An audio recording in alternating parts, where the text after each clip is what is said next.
And we're keeping a close eye on the weather for your Friday afternoon. We've been tracking some showers and storms. We do have a low risk for severe weather, including gusty winds, some small hail, and maybe a water spout or two, especially in our areas near the marshes. But overall, the severe weather threat low today. We're watching for some heavy rain, though, that could lead to some street flooding in spots. Here's what we're looking at the 12:15 hour. Radar tracking some showers and storms north of the lake and down along the coast, but there is a bit of a gap. We've got some light rain in parts of the city. That's about it. Nothing heavy coming in, at least in the next hour or so in New Orleans. And then even out in the river parishes, nothing too heavy at the moment. Our strongest storm is moving into Lafourche Parish, just now getting past or just north of Terrebonne Bay, heading over to Galliano, Cutoff, Larose, anywhere in here. It's about to get loud. Ton of lightning in this as it moves into the LA1 area. Could also produce some strong wind gusts, 30 to 40 miles an hour. Maybe a water spout or two and some small hail. I did have some small hail reported in Chauvin as it moved through. Cocodrie, you're getting another cell that's going to move into Terrebonne Bay, maybe closer to Leeville and Golden Meadow. So that's inbound down there in lower Lafourche. Here in the city of New Orleans, some light rain out towards the spillway. Nothing heavy, though. And then out towards St. James, once you get into Gramercy and up into Ascension Parish, we've got some heavy rain heading into Livingston and now getting into Tangipahoa. So from Hammond all the way up 55 to Kentwood, you've got some heavy rain, and that's continuing to spread into Washington Parish. And eventually you're going to start to get some rain in St. Tammany. So as we go through the remainder of the day, it's really no cut and dry. Here's when it's going to rain. Here's when it's not. There's going to be scattered showers and some thunderstorms on and off throughout much of the afternoon. There will be some breaks mixed in. Notice we're getting a little bit of a gap back towards Lafayette. That will more than likely head our direction. But look at all this behind it. We got to wait for all this to clear out of the region before we see improvements. And that won't happen until later tomorrow morning.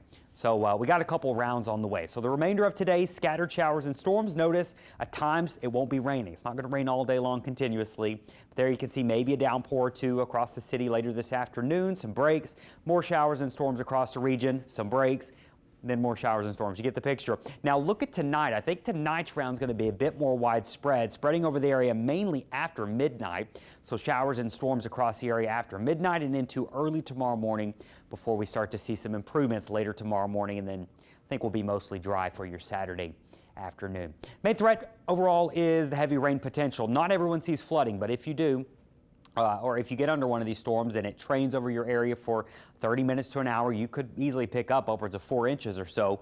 Most people will be below that when it's all said and done. I'm thinking widespread 1 to 3 inches, but there will be some pockets of maybe up towards 4, 5, 6 inches. We've already picked up over 6 to 7 inches for areas up in the New Roads area. That's north of Baton Rouge. So the potential is there to get the heavy rain. There's a ton of moisture in the atmosphere, and we've got multiple rounds of rain moving in.